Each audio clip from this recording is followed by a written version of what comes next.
Hey guys, this is Turok, and today I'm doing a review, if I can. This is my fifth take or whatever of It's Your Boy KongMing, and I'm trying to get the mic close. And today I wanted to just, give my thoughts on this. So first of all, this is about the anime. Second, I want to say there's going to be a lot of spoilers in here. I'm going to do the basic premise, bring up other plot points as I see fit. And last thing I want to say, go see this anime. This was awesome. And this was a great breath of fresh air, a great way to clean your palate. If you've been watching stuff like One Piece is what I've been watching a lot of to try and catch up on the Wano arc, the most recent one. And I needed something different while cause I caught up on it and I'm waiting. I think a new episode may have come out today, but I've been binging too much of it. And anyways, this anime is a great one to see, to have a different, it's not your shonen manga thing. It has a bit of reincarnation. It has a musical drama, something with, where we have a character trying to be, gain her dreams and be a singer. So it starts out though with using a historical character named KongMing, who is a 2nd century Chinese master tactician during the Three Kingdoms period. He dies in his old age and he wishes to be reborn in a better world where it's peaceful. And this comes to fruition through means we don't understand. And he comes in reincarnated in modern day Japan and about half his age. So instead of the teenager dying in our world and becoming either being reborn as himself, that's usually in the same age, like I'll put the name on the screen afterward. Or there was another one I watched with a kid. There was an older man, actually. I think he was like in his 20s. I say older, meaning not teenager. He dies in his 20s. He's reborn as a kid and goes into a fantasy world. So either or way, they usually start out as either themselves or younger. This one instead has the man just aged halved and while retaining all memories, similar that way to others. And he meets a young lady named Iko at a Halloween party and is inspired to try and help her achieve his dream. Basically, it seems like he's also a man who wants to utilize his talents in any way he can, and he sees it, the best way to do that is to help her, as he seems quite mesmerized by her, literally just her singing career. At one point, there's a point where she thinks he's trying to hit on her, and there's literally nothing to that going on here. It's very platonic, and I really enjoyed that aspect, that there wasn't any sort of creepy simp character. Well, there was one guy who's kind of a simp, but he kind of helps him out, and there isn't too much of him being creepier as I thought it was.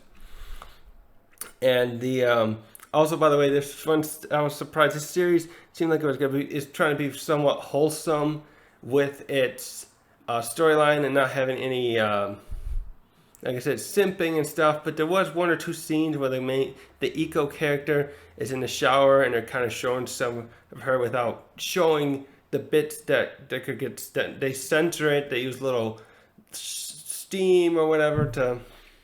I was a little surprised they were doing that. I felt like that part didn't need to be in this story. But basically here, so we have a drama story where the KongMing begins helping Iko in establishing her as a more prominent singer and boosting her not public persona, getting her out there more so than she would be able to do herself. And this was one aspect, one critique I would give of this show is it was surprising to me how quickly KongMing was able to adapt to the modern world. Also, he's a ancient Chinese tactician, and they even say though, oh, how come you're speaking perfect, fluent Japanese? And that and his reincarnation is never explained. These are minor things to get over, but I would also critique minorly that his ability to understand how to use modern technology like smartphones, computers, and understand the culture of the modern world was a little bit of a quick turnaround.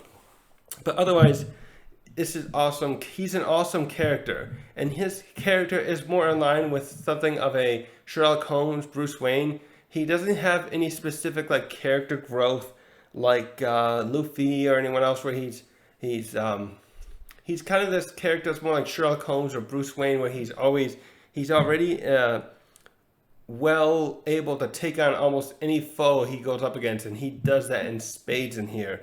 Iko is the character that we see a lot of character growth out of. Actually, one of the characters, as we also later add a young aspiring rapper, actually in this name Kebe. And actually, compared to Iko, Kebe is quite a bit more established as a successful person in his the rapping world of the communities in this story. His character in some ways has more growth than Iko's, because he needs to become more confident in his abilities. He already has established and succeeded in creating being a successful person who defeated a longtime champion.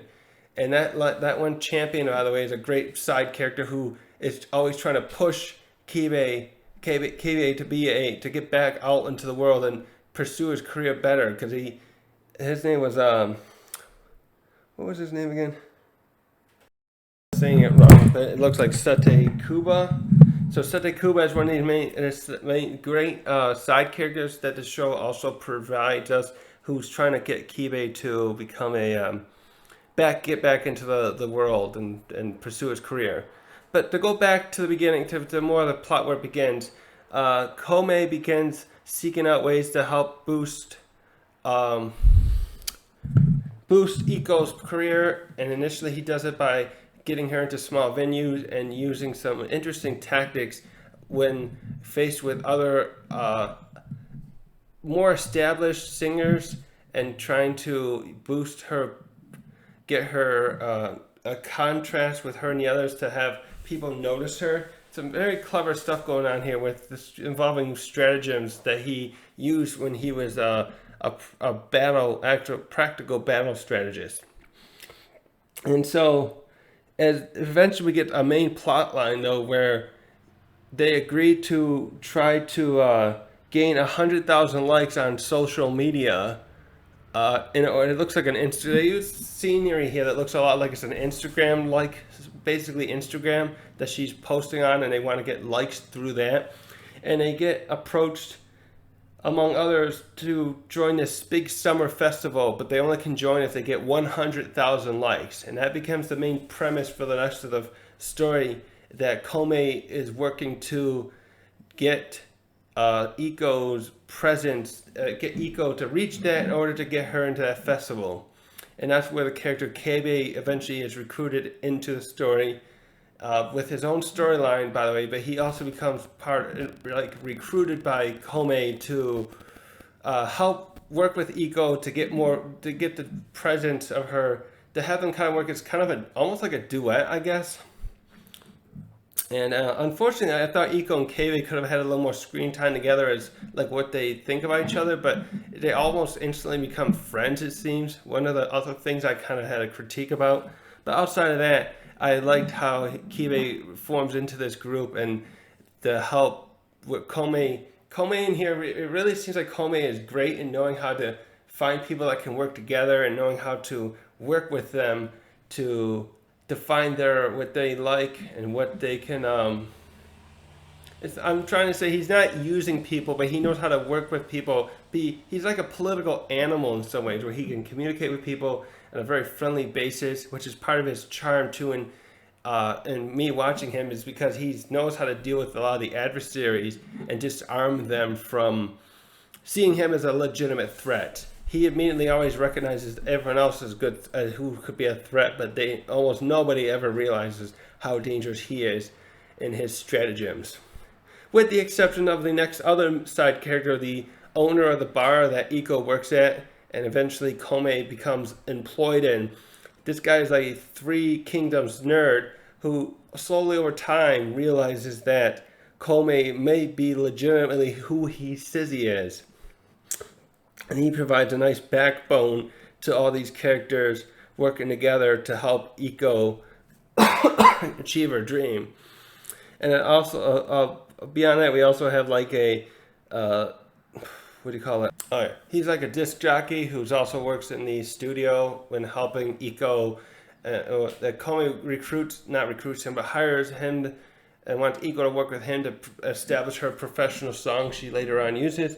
And he's an interesting little character that just really helps also in his own way bring out Iko's growth as a singer, helping her to look for her true self.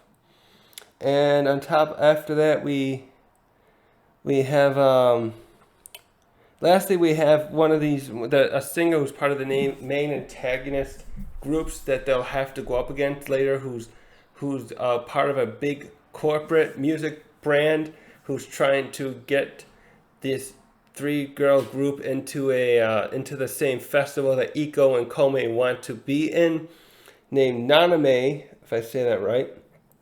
And she becomes a character that her and Iko befriend each other toward the latter half of the story, as Naname is part of a corporate branding group where her and her 2 friends are not allowed to have any musical creative freedom and making the songs they want anymore. They're following a manager who's very business-minded, very cutthroat, and he's successful, but he doesn't care for what they have going for themselves in the beginning.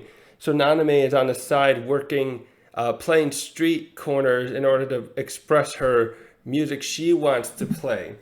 So her and Iko become good friends and silent rivals toward the end, but not in a way that's very surprising too, where this also becomes apparently part of KongMing's plan. He realizes that what Naname and her friends are going through, and uses Iko's singing and such to help these 3 gals realize that they need to go back to their roots and not listen to their manager anymore if they really want to be happy with themselves. So, all in all, this is a great series that has ties in a lot of different characters and about 3 different plot threads that really come together toward the end in a very well balanced set. Like there's like 3. This is essentially 3 different acts, maybe 4. You got like a prologue, you got an act where they establish presence, and then it's working toward the end game. And so it's very well paced. That's what I wanted to say.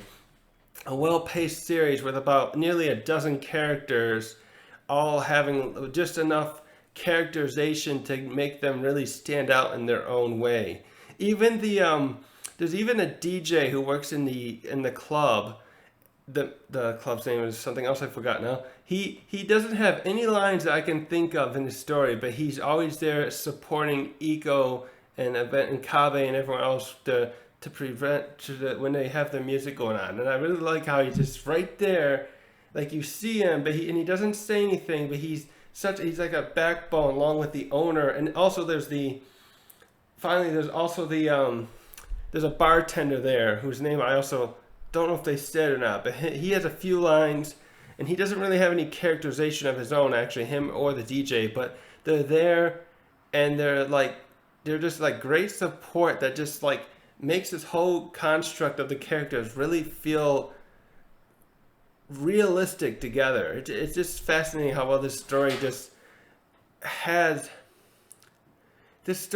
to me almost has a non-Japanese feel to it. I don't mean to be disrespectful to the stuff, but after watching so many shonen-esque stuff, this story is just so great in how it is able to bring characters together in a real manner, not have too much cringy comedy. There's like one scene where she thinks Iko thinks KongMing is trying to hit on her, and she's about to smack him with something, and he's very calm and saying, "Please don't misunderstand. I was thinking about something else." And like other than that, there's like a scene or two where she's in a shower and they're trying to get you a little like did that need to be there? There's no nudity. They cover up stuff as they would. This isn't one of those like Girls Bravo or some other ones where they have little nudity. So this story is just so good. I really recommend this one. I ramble on enough, I think. It's only a 12 episodes thing. I know there's more volumes out there. Maybe there'll be a second or third season. If there is, I really hope so, and I'll be watching them as soon as it comes out. And by the way, the opening is fucking awesome. Thanks for watching.